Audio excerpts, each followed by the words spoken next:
ہم کریں گے ہر مظلوم کی حمایت۔ السلام علیکم، میں ہوں حرین فاطمہ اور آپ دیکھ رہے ہیں حمایتی نیوز HD چینل۔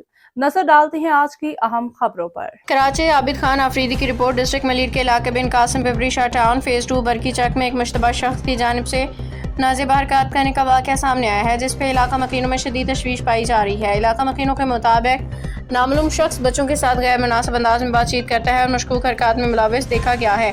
مقامی افراد کا کہنا ہے اس سے قبل بھی داتا نگر میں اسی نوعیت کا ایک واقعہ پیش آیا، جس کے باعث والدین میں خوف و ہراس بڑھ گیا۔ مکینوں نے والدین سے اپیل کی کہ وہ اپنے بچوں پہ کڑی نظر رکھیں، انہیں اکیلے باہر بھیجنے سے گریز کریں، ساتھ ہی محلے میں ایسے مشتبہ افراد پہ نظر رکھنے کی بھی تاکید کی۔ عوام سے گزارش ہے کہ اگر آس پاس کسی شخص کے حوالے سے اس قسم کی معلومات موجود ہوں تو فوری ہیلپ لائن 15 پہ اطلاع دے۔ علاقہ مکینوں نے مطالبہ کیا کہ پولیس فوری طور پہ نوٹس لے کے ایسے عناصر کے خلاف سخت کارروائی عمل میں لائی جائے۔